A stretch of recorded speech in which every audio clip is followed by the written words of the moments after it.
Hey, how's it going? It's Craig. I'm out in the garage, and today we're going to continue with our Game Boy reshells and new screens. Let's take a look.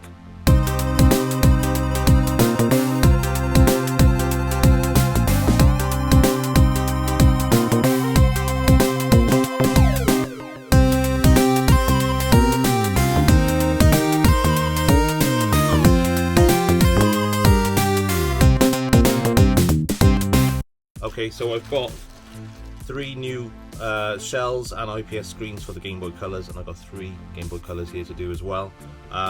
2 are for fellow YouTubers. I'll put descriptions and details up in the as the video goes on, and I'll put links to their channels in the description down below as well. But the other one is for me, which is great. I know that one of them, let's take a look. One of them, I think I've got the batteries in at the moment, is working with sound. That one's Marcus from Dads and Lads Gaming. The other 2 without sound, they don't work, so I'm gonna have to swap the speakers out on them as well. I've got some spare speakers here which I ordered in from Retro 6. They're only like £3 each, so I ordered a couple in, just got them as spares in the future because the speakers do go on these. You can get away sometimes with cleaning it up, resoldering it, and sometimes the headphone jack sticks, but most of the time it's going to be that speaker that you need to swap out, and it's like a £3 swap if you want to just do for the basic speaker swap. So it's worth doing anyway. So we're going to do the speaker swaps on these 2, reshell them, put the new Q4 IPS screen in there, which is the bigger IPS screen. It's meant to look amazing. I've not done this mod before. It also comes with 2 touch pads to do at the top of the screen, or top of the system, to change the brightness and all the settings and things like that. So cool, let's get stuck into it and we'll come back in a second. Cool.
Okay, so that's 2 of the Game Boy Colors done.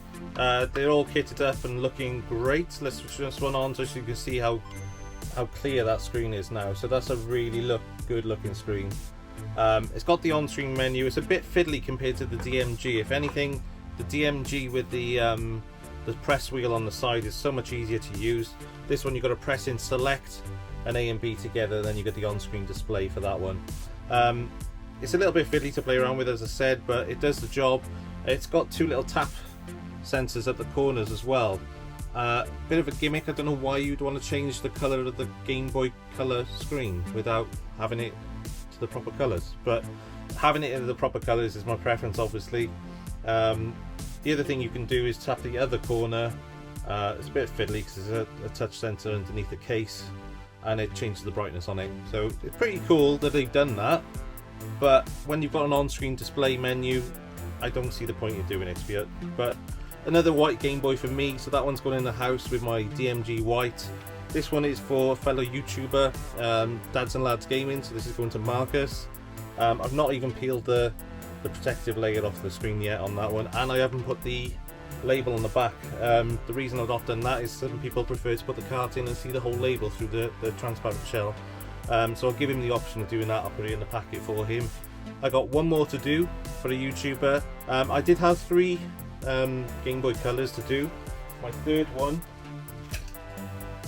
hasn't beaten me yet, but as you can see, those 3 wires coming off the board upwards are for the touch sensors that we wanted, not for the touch sensors, for the on-screen display menu. So you've got to solder into the select wire, the A and the B buttons, so they're all soldered in ready.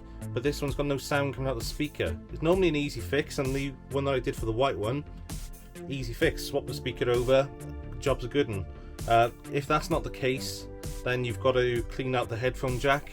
Cleaned out the headphone jack, still no sound.